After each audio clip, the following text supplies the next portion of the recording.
Same day, December 2nd, 2 p.m., uncontrollable crying.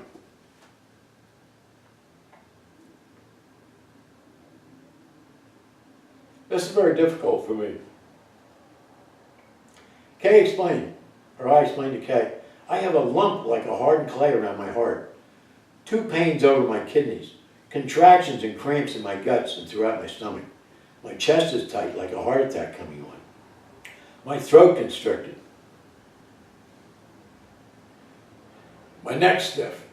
My head pounding, aching and throbbing. Something unknown is happening. What's this feeling?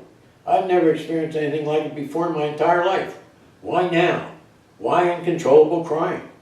Kay explained back, Tommy, I know what's wrong with you. Don't worry about it. I had that feeling many times. Mothers get it often. This is just the first time you felt it. It's fear for your son.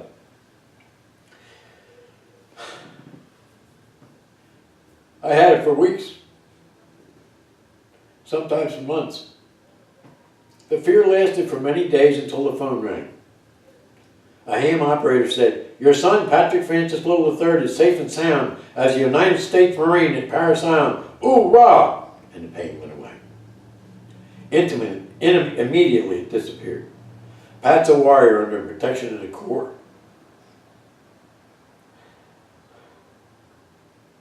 Then delight. Recruit letters flew home, so much like the ones I had written so many years before.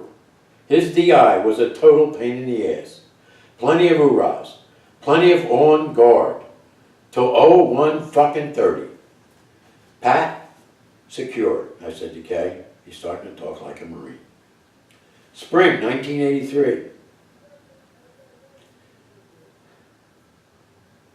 Pat graduates boot camp at Paris Island.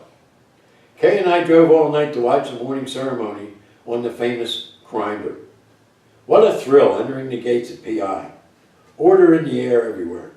Everyone walking up straight, strutting, smiling, showing off. I was bursting with pride and laughing like hell on the inside, watching drill instructors troop and stomp and yell, strutting their stuff.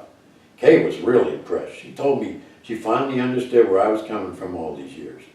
She said, a DI doesn't even try to open the door. If it's not opened by a recruit, they walk right through it. Tommy smiled broadly. You got that right. Due to hard rain, graduation was held under a roof. Guess what? It was the old base Lyceum, the exact same building we lived and worked in teaching judo. Pat was standing in the identical spot where I taught judo and self-defense to hundreds and hundreds of times to identical recruits, in loud asides to Kay. I wonder what happened to those mats we used to have. They were the first composition mats in production. Look at that Sergeant Major over there with all that fruits out. Boy, he looks squared away. I'm so proud Pat has him for a leader and a role model.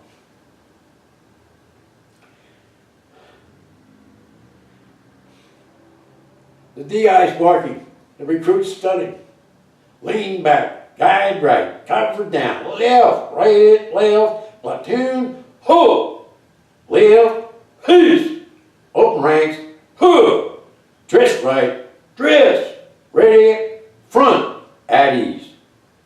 Platoon standing erect at the exact spot where we held judo demonstrations for Vice President Nixon and all the United States senators, along with every mother's club in America. My hair tingling with pride. I desperately wanted to be recognized by any Marine in uniform. This time around I was just another civilian. Nobody noticed. However, I watched the DIs with envy and admiration as they put recruits through the practice paces of graduation. Pat was bold as a billiard, smallest kid in the platoon. My God, he looks like a baby. Were they all that young? Kay cried. I cried. I thought I was a proud recruit. I was never so prideful in my entire life that very day when I saw my son as a brand new United States Marine, ready to defend our country for freedom for another generation. I still tear up when I remember, and I think that's about enough for today.